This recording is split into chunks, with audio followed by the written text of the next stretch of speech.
So right now, okay, so right now whatever we have seen, this is from this notes from book.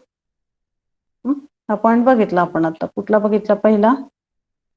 Which point we have completed right now? This integrate and dump receiver.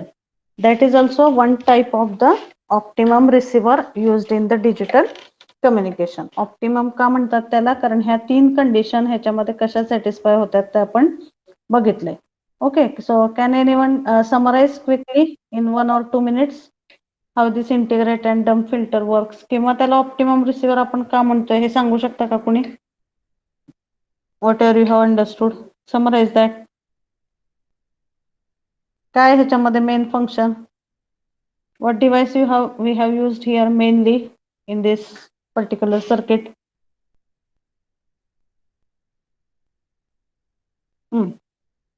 How many switches are used?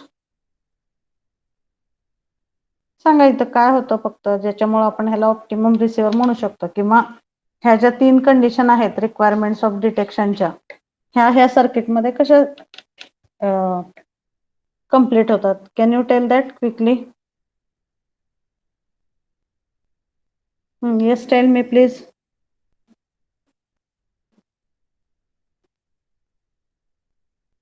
Hello. Yes, Meenakshi, can you summarize? Yes, ma'am. Please tell the answer fast so that we can go to the next part. Yes, ma'am. First, two inputs of integrated circuit, X of t and N of t. X That is, of yes, X of t plus N of t आपण इंटिग्रेटरला दिलं. Yes, first ma'am. Step झाली इथं. What happens in second step? Then This is second. dump switch suddenly change, means it making transition of this switch off close होता परत on होता. On This off controlling of the switch controls what? काय होतं switch on off मुळे?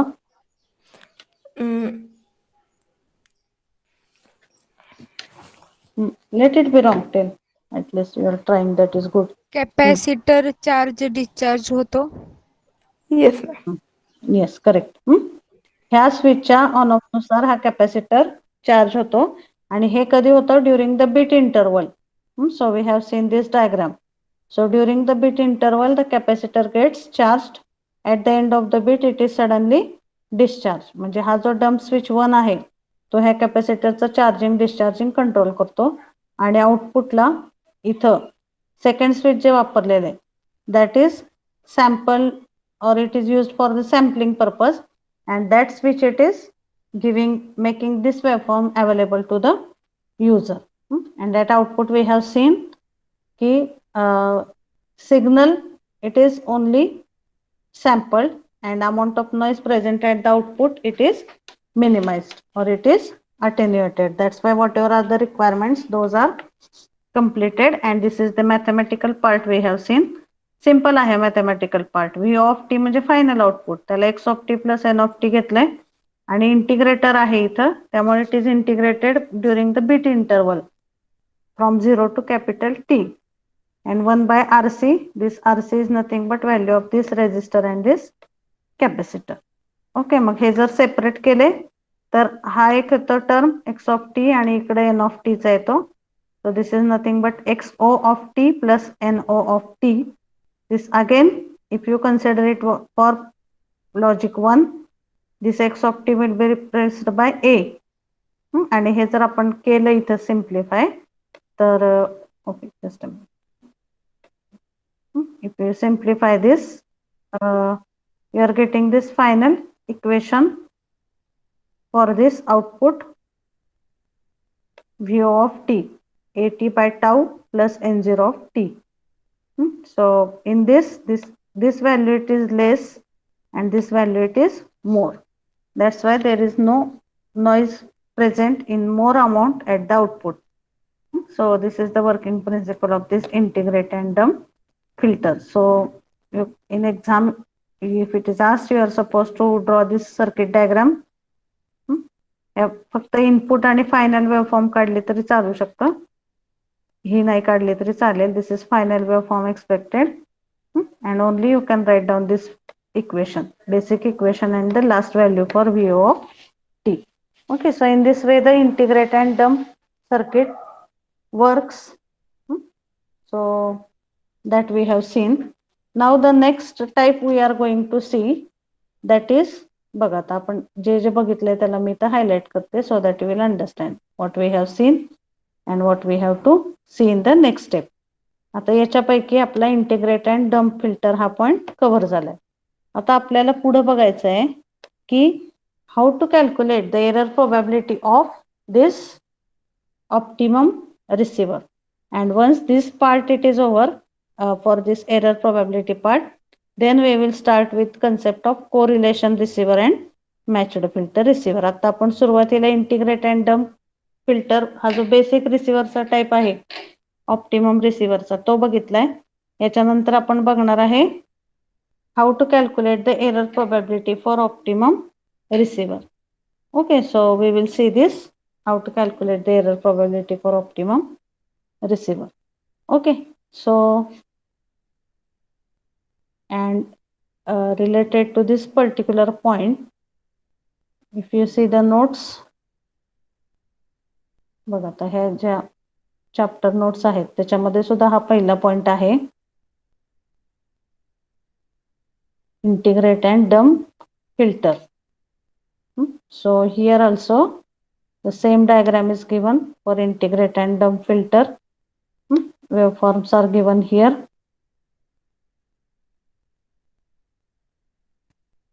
But just from your exam point of view, that is given less explanation, and in this book you will get the detailed explanation for the particular points. And now next point we are going to see the error probability, how to calculate the error probability of optimum receiver. आता पहिल्यांदा मला सांगा, optimum receiver मध्ये error produce झाली असं आपण कधी म्हणतो? when we say that error it is produced in the optimum receiver or any digital receiver. The symbol is properly not identified. Yes, whenever the symbol is not identified properly, at that time the error it is occurred. म्हणजे आता समजा ह्याच्यामध्ये आपल्याला basic concept बघूया आपण. समजा x1 of t आणि x2 of t असे दोन सिम्बॉल आहेत इनपुटला. बघा इथं आधी आपण कन्सेप्ट बघू. Suppose x1 of t is one symbol and x2 of t it is another symbol at the input. So for x1 of t, जर 1 असेल तर x1 of t ची व्हॅल्यू काय येईल?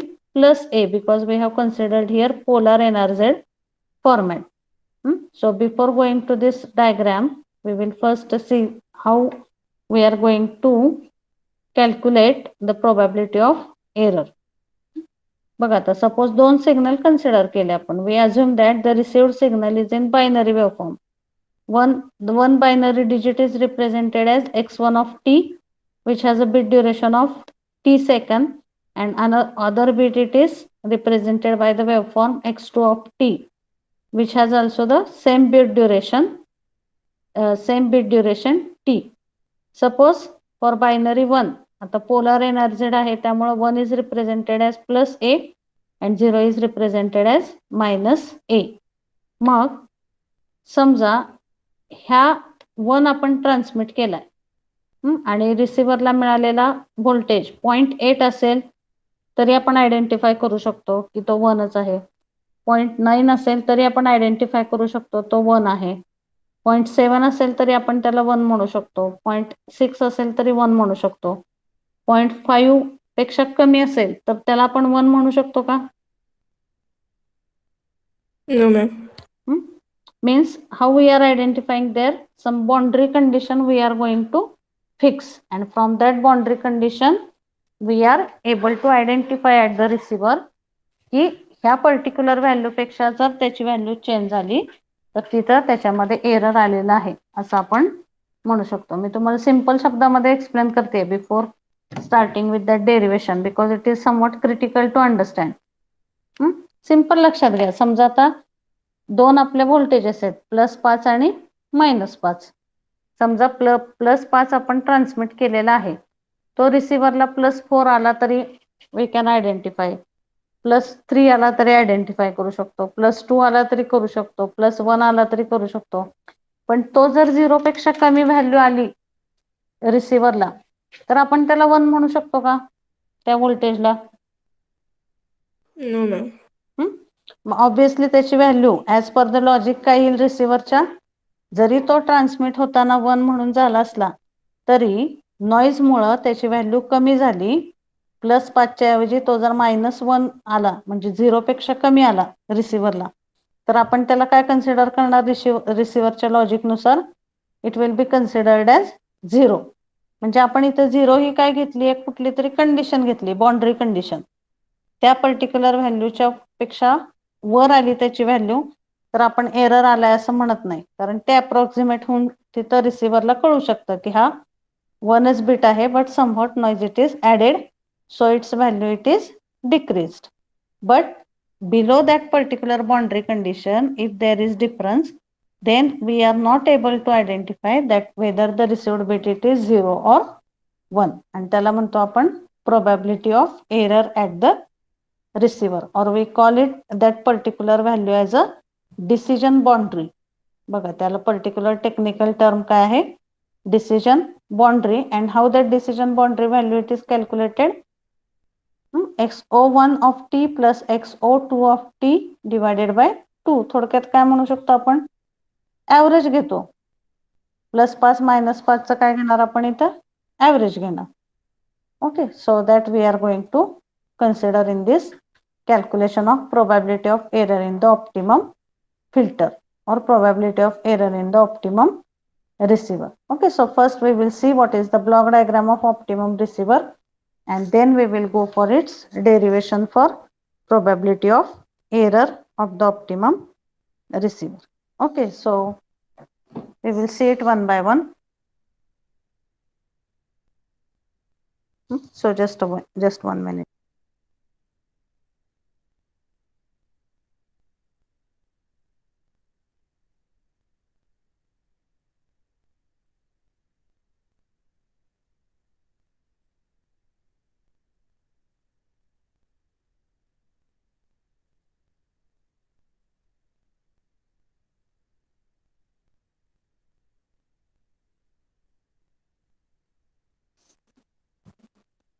Okay,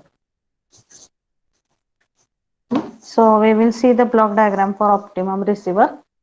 First we will see what is the definition of optimum receiver or optimum filter. So an optimum filter is generalized filter which is used to receive binary coded signals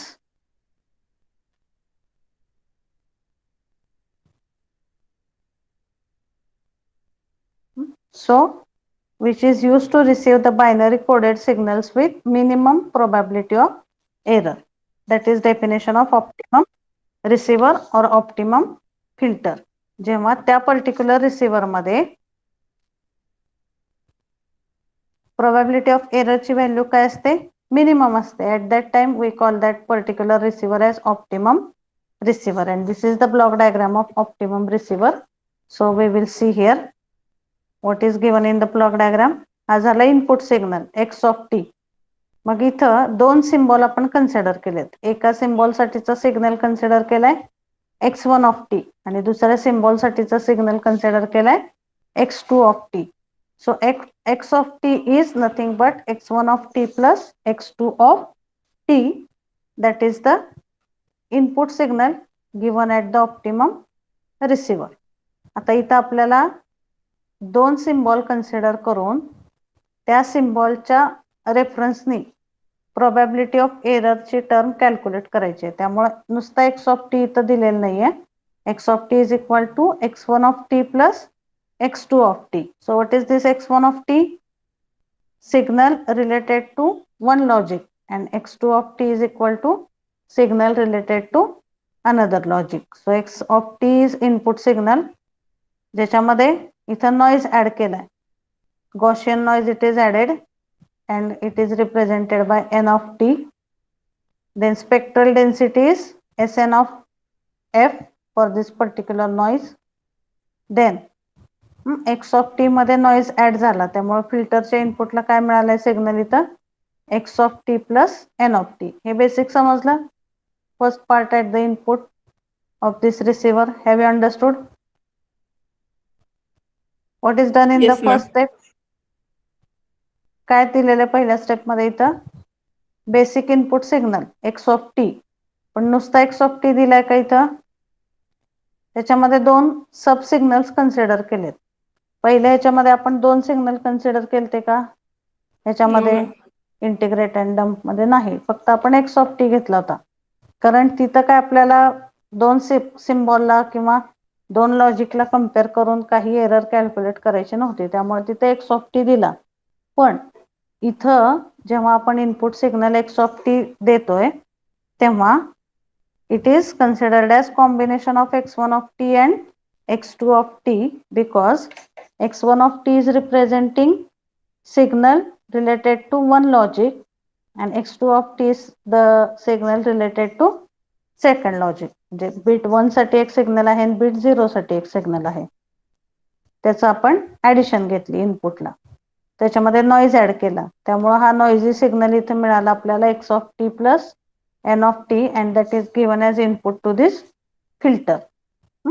Then next block it is filter block, and after that we are using the sampler for each bit interval. That's why it is given here as sample at every t second. Okay, so this is the diagram. Here we are getting output voltage of VO of t. बघा x of t हे input आहे, main input, generalised input, त्याला output काय आलं V of t. But again what we can write for this V of t, V of t मध्ये परत दोन output असणार ना, जसं x of t मध्ये दोन इनपुट होते. कुठले दोन इनपुट होते x of t मध्ये, which two inputs x1 were of there? t and x2 of t means 0 and 1. x1 of t and x2 of t. तसंच आउटपुट मध्ये सुद्धा xo1 of t म्हणजे ह्या 1 साठी जे आउटपुट आलंय, x1 of t साठी जे आउटपुट आले ते xo1 of t आहे, प्लस नॉइज ऍड झालेला आहे त्याच्यामध्ये. आणि दुसरं काय आहे xo2 of t plus n0 of t, म्हणजे हे x2 of t साठी जे पर्टिक्युलर आउटपुट आलेलं आहे ते त्या पर्टिक्युलर सिम्बॉलने तिथं इंडिकेट केलेलं आहे. Okay, so this is the diagram. Now we will see how it works and what is the equation for its probability of error. Okay, so here the first point we have to consider, the noise at the input of the optimum filter is assumed to have Gaussian distribution. Gaussian distribution म्हणजे so we have seen initially that white noise which is having its uniform value for all the frequencies, and Gaussian probability distribution curve all of you might be knowing. So like that it is having the Gaussian distribution, probability distribution function for this input noise. That is first point given. The noise at the input of optimum filter is assumed to have Gaussian distribution with a zero mean. So that is the statistical property of the signal.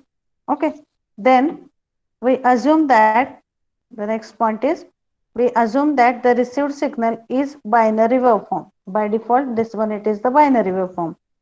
One binary digit is represented by the signal waveform x1 of t, that is having bit duration of t, and another it is represented by waveform as x2 of t. म्हणजे समजा मी इथं म्हणलं की माझं जे bit 1 आहे, just I am telling for example, if I say that logic 1 is represented by this x1 of t, and I can say that logic 0 is represented by the another signal as, what is another signal here, logic 0 is represented by this x2 of t. So these two input logics are represented by these two different symbols, x1 of t and x2 of t, and bit duration it is same for the symbols, that is capital T. Then consider that the received signal is represented by polar NRZ format. Polar NRZ format मध्ये जर तो signal असेल तर for binary 1 आपण कुठला signal घेतलेला आहे x1 of T. Logic 1 साठी कुठला कन्सिडर केलाय x1 ऑफ टी. मग त्याची व्हॅल्यू काय असेल ऍज पर द काय आहे पोलर NRZ मध्ये काय असतं 1 आणि 0 कसं रिप्रेझेंट करतो आपण पोलर NRZ मध्ये how we represent 1 is plus A and 0 is minus A. one is plus A and another it is minus A. Logic 0 is represented as minus A. Okay, so x1 of t is equal to plus A आला इथं. Let us say this voltage is 5. म्हणजे x1 of t किती आला इथं plus 5 volt आणि x2 of t किती आला logic 0 साठी minus 5 volt and both are having the bit period as t second. हे लक्षात आलं तुमच्या पहिलं काय घेतलं आपण इनपुटला हे सिम्बॉल्स म्हणजे काय आहेत आणि त्याच्या व्हॅल्यूज म्हणजे कुठल्या सिग्नलच्या रिलेटेड आहेत किंवा कुठल्या बिटशी रिलेटेड आहेत त्या values that you have understood initial part. Yes, ma'am. Now the next we have to consider for other modulation system different waveforms are transmitted. For example PSK असेल आता आपला हा इनपुट सिग्नल जर समजा आपण PSK म्हणलं तर PSK मध्ये लॉजिक 1 साठी काय असतो एक फेज असतो आणि लॉजिक 0 साठी काय असतो फेज मध्ये काय चेंज होतो आपला रेग्युलर PSK घेतला तर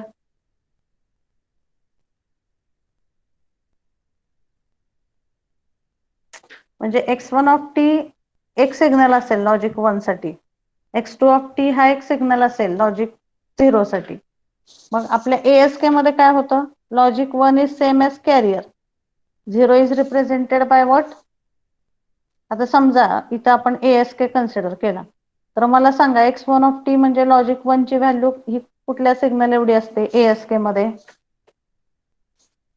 As it is carrier असतो. as it is carrier and if we consider the 0 is represented as 0 त्यामुळे त्या केस मध्ये x2 ऑफ टी ची व्हॅल्यू किती 0 येईल. म्हणजे बेस्ड ऑन आपण कुठलं मॉड्युलेशन मेथड यूज करतोय इनपुटला त्याच्यानुसार x1 ऑफ टी आणि x1 ऑफ टी आणि x2 ऑफ टी चे व्हॅल्यू तिथं डिफाईन्ड असतील. फॉर एक्झाम्पल PSK जर कन्सिडर केला तर x1 of T is A cos omega CT म्हणजे आपला रेग्युलर कॅरियर झाला आणि x2 म्हणजे काय झालं त्याचा exactly reverse 90 degree phase shift. So that is minus A cos omega CT. That is just additional information it is given. So I think you are clear with the basic points. Now we have to see how to find the derivation for probability of error. How to find the probability of error for this particular optimum receiver. Okay, so here the equations are given. VO of t is equal to XO1 of t plus N0 of t and that is equal to XO of t or XO of XO2 of t plus N0 of t म्हणजे ह्या आपल्या एका लॉजिकशी related आहे and this will be related with the second logic. So if it is logic 1 you will get this output. If it is logic 0 you will get this output. So this is the basic part. Now we have to set the decision boundary condition for calculation of probability of error. Now you try to understand how you can set the condition for decision boundary. जसं मी तुम्हाला आता सांगितलं की समजा माझा 1 जो आहे suppose in 1 or in my particular example if 1 is represented as plus A जर माझा बिट 1 हा +5 ने रिप्रेझेंट केला जातोय आणि 0 हा कशाने रिप्रेझेंट केला जातोय -5 ने रिप्रेझेंट केला जातोय. मग हे झाले आपले transmitted signal. These are the signals and transmitter. आता रिसिव्हर मध्ये जर मला मी समजा 1 ट्रान्समिट केलाय म्हणजे 5 व्होल्ट ट्रान्समिट केलंय, पण ट्रान्समिटेड सिग्नल मध्ये काहीतरी नॉइज ऍड झाल्यामुळं रिसिव्हरला मला +4 मिळाला, तरी एरर येईल का मला सांगा त्या केसमध्ये? +4 चा काय झाला रिसिव्हरला एररमुळं, सॉरी +5 चा रिसिव्हरला काय झाला, +4 झाला. त्या केसमध्ये एरर येईल का? +4 आला तरी रिसिव्हर आयडेंटिफाय करू शकतो का तो लॉजिक 1 आहे का 0 आहे? Yes ma'am. It can identify that it is logic 1, म्हणजे तिथं तेवढा एरर तिथं ऍक्सेप्टेबल आहे. समजा नॉइज मुळे +5 रिड्यूस होऊन +3 ला आला. Can receiver identify whether it is 1 or 0? Yes ma'am. Means there will not be any error. If it is coming as or तो जर 2 पर्यंत रिड्यूस झाला तरी सुद्धा रिसिव्हरला आयडेंटिफाय होऊ शकतं की मायनस म्हणजे 0 आहे आणि प्लस आहे म्हणजे हा 1च आहे. जरी तो +1 आला तरी receiver can detect that it is logic 1 symbol. But if it is 0 we can call it as what? Boundary condition ना. 0 पेक्षा 1 असेल तरी रिसिव्हरला समजतं की तो, सॉरी 0 पेक्षा थोडा जरी जास्त असेल तरी रिसिव्हरला समजतंय की हा लॉजिक 1च आहे. पण 1 सिम्बॉल ट्रान्समिट झाला असताना रिसिव्हरला जर त्याची व्हॅल्यू 0 पेक्षा कमी म्हणजे मायनस मध्ये मिळाली तर त्या केसमध्ये रिसिव्हर त्याला कुठला सिम्बॉल म्हणून आयडेंटिफाय करेल सांगा मला, 1 का 0? 0. हा, म्हणजे इथं आपण ट्रान्समिट केलाय 1 सिम्बॉल, पण काहीतरी एरर त्याच्यामुळे प्रोड्यूस झाल्यामुळं त्याची व्हॅल्यू खूप खूप खूप कमी होऊन जेव्हा ती 0 पेक्षा कमी होते तेव्हा 1 जरी ट्रान्समिट केलं असलं तरी ते रिसिव्हरला काय म्हणून आयडेंटिफाय होतंय, तिथं 0 म्हणून आयडेंटिफाय होतंय. पण जर रिसिव्ड सिग्नलची व्हॅल्यू 0 पेक्षा जास्त असेल, कमी झालेली आहे ती, पण ती 0 पेक्षा जास्त आहे म्हणजे +1 आहे, +2 आहे, +3 आहे, तर त्या केसमध्ये 1 ला काय म्हणून आयडेंटिफाय करणार रिसिव्हर, 1 का 0 म्हणून? 1, 2, 3 व्होल्ट असेल तर प्लस मध्ये 1. 1 ला 1 म्हणूनच आयडेंटिफाय करेल. म्हणजे ह्या एक्झाम्पल मध्ये माझी बाउंड्री कंडिशन किती व्होल्टला सेट केली मी?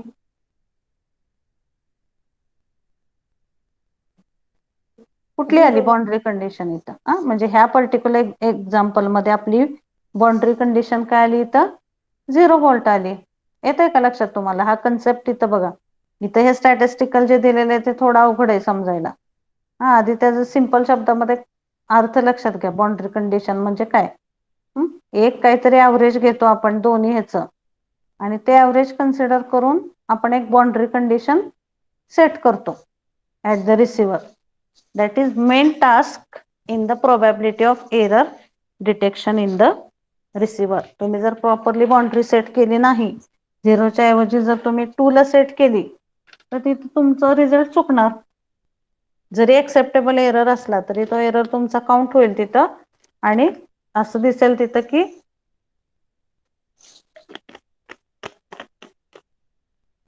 probability of error it is increased. Okay. So that is the concept of setting this decision boundary in case of this optimum receiver. Okay, so we will see this what is given here. In absence of noise, the receiver output would be, जर noise काही present नसेल तर VO of t ची value काय येईल? XO1 of t or XO2 of t. नॉइजचा काय संबंध येईल का इक्वेशन मध्ये? हे इक्वेशन आहेत बघा. VO of t for logic 1 by considering noise, what is output? XO1 of t plus N0 of t. जर noise नसेलच, in the absence of noise, what will be the value of VO of t? Either it will be XO1 of t or it will be XO2 of t. And probability of एररची value किती येईल त्या केसमध्ये? नॉइजच नसेल तर what will be value of probability of error in the absence of noise? 1. 0. That is equal to 0. ही झाली पहिली condition. Okay, v of t will be xo1 of t or xo2 of t and error of probability will be 0. But when the noise is present at the transmitter, in that case, to minimize the probability of error, the received signal should decide that x1t has been transmitted if VO of t is closer to xo1 of t than xo2 of t. हे बघा, वाक्य जरी अवघड वाटत असलं तरी अर्थ खूप सोपा याचा. जसं आता आपण सांगितलं की ट्रान्समिट केलेल्या सिग्नलची व्हॅल्यू ही रिसिव्हरला आपण कशाने इंडिकेट करतोय? xo1 of t म्हणजे x1 of t she related output आहे आणि xo2 of t म्हणजे काय? x2 of t she related output आहे. मग जर if VO of t is closer to xo1 of t than xo2 of t, तर कुठला सिग्नल ट्रान्समिट झालाय म्हणणार आपण? आपलं ऍक्च्युअल आउटपुट ऍक्च्युअल आउटपुट जे आहे हे फायनल आउटपुट हे xo1 of t च्या जास्त जवळ असेल xo2 of t पेक्षा, तर आपण कुठला सिग्नल ट्रान्समिट झालाय म्हणणार? म्हणजे for 1. Example we will say x1 of t is transmitted. Very simple concept. आणि जर फायनल आउटपुट व्होल्टेज हे x2 of t च्या जास्त xo2 of t च्या जास्त जवळ असेल as compared with xo1 of t, तर त्या केसमध्ये काय म्हणणार आपण? x2 of t ट्रान्समिट झालाय. बरोबर आहे. म्हणजे आपलं जे फायनल व्होल्टेज आहे, समजा आपण काय कन्सिडर केलं होतं इथं 1 म्हणजे काय कन्सिडर केलं तर +5 व्होल्ट आणि 0 म्हणजे काय कन्सिडर केलं होतं -5 volt. Okay, so I will write here 1 is +5 and okay, so I am not able to write properly. Just a minute.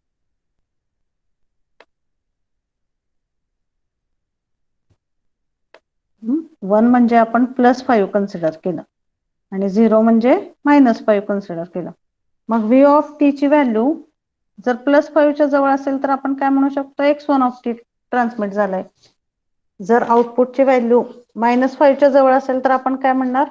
x2 of t transmit झालाय. बरोबर आहे. हे इथं ह्या दोन स्टेटमेंट मध्ये दिलेलं आहे. आणि decision boundary is therefore Midway between xo1 of t and xo2 of t as shown in the figure. Okay, so this diagram we will see now. बघा आता इथं ही लॉजिक 1 ची व्हॅल्यू आहे, ही लॉजिक 0 ची व्हॅल्यू आहे. ही बाउंड्री कंडिशन आहे, decision boundary. याला आपण समजा 0 म्हणलं मगाशीच्या कंडिशन नुसार. तर आता सिम्बॉल माझा ऍक्च्युअली जर 0 ट्रान्समिट झालाय पण तो इथपर्यंत गेला असेल तर आपण त्याला लॉजिक 0 मध्येच कन्सिडर करणार. पण काही नॉइज मुळे हा जर ह्याच्यावरती गेला तर हा जरी 0 असला तरी हा इथं होताना काय म्हणून आयडेंटिफाय होईल रिसिव्हरला?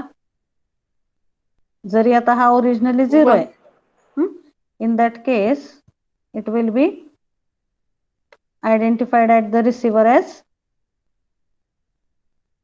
1. बघा, म्हणजे ओरिजिनली हा 0 होता, कमी होता, पण चुकून हा वर गेला नॉइज मुळे, म्हणून ह्याला 1 म्हणून आयडेंटिफाय झाला. ही एक एररची टाईप आहे. दुसऱ्या टाईपचा एरर काय येऊ शकतो बघा, माझा ओरिजिनल सिग्नल इथं मी हा पर्पल कलर घेते, हा ओरिजिनल सिग्नल माझा 1 आहे ट्रान्समिट झालेला, but because of some error हा इथं ह्या 0च्या पण खाली आला, हा असा झाला ट्रान्समिट.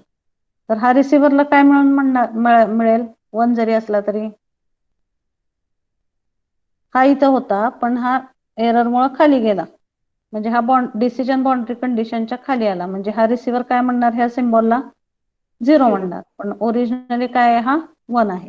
म्हणजे इथं ही जी लाईन आहे तुमची, ही मधली dotted line, this is representing decision boundary आणि मग सिम्पली त्याचं इक्वेशन काय येईल डिसिजन बाउंड्रीचं sorry this decision boundary is equal to xo1 of t plus xo2 of t divided by 2 ह्या दोन्हीच्या मध्ये कुठेतरी तिथं डिसिजन बाउंड्रीची लाईन येते. Okay that is another concept we have to consider here. पहिला आपण याची ब्लॉक डायग्राम बघितली, इनपुट काय बघितलं, दोन सिम्बॉल कन्सिडर केले, आउटपुट मध्ये सुद्धा दोन सिम्बॉल असणार आहेत xo1 of t plus n0 of t xo2 of t plus n0 of t. That two symbols we have considered in output. Then we have considered this decision boundary condition. And now in the third step actually we have to see कधी error आलाय असं आपण म्हणू शकतो. म्हणजे हे जे आता आपण सिंपल शब्दामध्ये बघितलं की ह्याच्या वर गेली व्हॅल्यू 0 असताना तर एरर आलाय म्हणतो, किंवा ह्याच्या खाली आली व्हॅल्यू 1 असताना तर आपण एरर आलाय म्हणतो. हेच इथं मॅथमॅटिकल इक्वेशन मध्ये असं रिप्रेझेंट केलेलं आहे. बघा आता इक्वेशन n0 of t म्हणजे error. when error is greater than xo1 of t plus xo2 of t divided by 2 म्हणजे ही डिसिजन कंडिशन झाली, मायनस xo of t म्हणजे ओरिजिनली जे सिम्बॉल ट्रान्समिट झालेलं आहे x2 of t त्याची जर value ह्या कंडिशन नुसार सॅटिस्फाय झाली तर म्हणजे आपण याच्यामध्ये दोन कंडिशन कन्सिडर करू शकतो. x1 of t ट्रान्समिट झालाय पण रिसिव्ड सिग्नल आणि x1 of t मधला डिफरन्स हा एव्हरेज पेक्षा जास्त असेल तर एरर आलाय म्हणू शकतो. सेकंड केस मध्ये x2 of t ट्रान्समिट झालाय पण एव्हरेज व्हॅल्यू आणि x2 of t चा डिफरन्स जर ह्या एव्हरेज पेक्षा जास्त असेल तर एरर आलाय असं आपण म्हणू शकतो. Okay, so this is the equation given here and we are not going to say this middle equations all these things, so that is not expected also. So we will just consider this final equation for probability of error in this optimum receiver. So that is given as 1 by 2 ERFC. This ERFC stands for error function xo1 of t minus xo2 of t divided by 2 square root sigma, where sigma stands for this this mean of that probability distribution function. So this is the final equation for probability of error for this optimum filter. Okay, ज्या equation ने आपण optimum फिल्टरची probability of error calculate करतो by considering the x1 of t x2 of t त्याचे respective outputs कुठले आहेत, what are the respective outputs for x1 of t and x2 of t. काय x1 of t चा output काय आहे, इथे equation मध्ये कुठला आहे x1 of t she related output, x1 of t. xo1 of t. x2 of t चा आहे xo2 of t divided by 2 square root of 2 into sigma, and this ERFC stands for the error function. Error function हे प्रत्येक ब्लॉकचं error function, that value it is different. So first we have set this boundary condition. Boundary condition, decision boundary condition is given by which equation, this one, xo1 of t plus xo2 of t divided by 2. मग ह्याच्या वर खाली जर झाल्या values तर आपण error आलाय म्हणतो. मग ते मॅथमॅटिकली कसं रिप्रेझेंट केलंय, here n0 of t is greater than for this particular case. So then that two cases are given in these two equations, and by considering that equations and so integrating it during this bit interval, we get the final equation for probability of error as this one, 1 by 2 ERFC. This is the equation for probability error or error probability at the optimum receiver's output. Okay, आणि ह्याचा जो graph आहे, हे graph वगैरे नाही काढायचा तुम्हाला exam मध्ये, just you see here but probability of error, the function it is having this shape like a parabola, that particular shape it is there. म्हणजे जसं जसं तुमची ह्याची व्हॅल्यू कमी होत जाते, or as long as your this n0 of t increases, this particular function initially increases, and after this maximum value it again starts decreasing. That is the error probability for this optimum receiver. Okay, so this is the point that we have seen. These middle equations you need not to consider. फक्त decision boundary पर्यंत तुम्ही equation लिहू शकता, and these two conditions you have to write. minus xo1 of t किंवा हे. So these two conditions जर satisfy झाल्या तर आपण तिथं error आलाय असं म्हणू शकतो. And after that, by simplifying it for this bit interval, we get the value or equation for this probability of t as, or probability error as this equation. So that you can write. So if you see here in this notes, we have not taken all the equation. काही symbols याच्यामध्ये वेगळे आहेत, but you can refer the symbols whatever we have seen from book only. So this is the point here in the notes. Derivation for probability of error in optimum filter. So this is the probability distribution chart for this p value. Same तेच घेतलेलं इथं बघा. And here also we have written this final equation for this probability of error. And these are the properties or conclusions. This function it is monotonic decreasing function, म्हणजे काही ठराविक पर्यंत त्याची value वाढते परत रिड्यूस होते, आणि that whatever is that graph that is symmetric at both the sides. So here if you see it is same for this positive side and for this negative side. So this is about this probability of error for this optimum receiver. So these 2 points we have completed today. Now these 2 types of receivers we have to see, correlator and matched filter receiver, that we will see in the next lecture. Okay, so we will stop here today.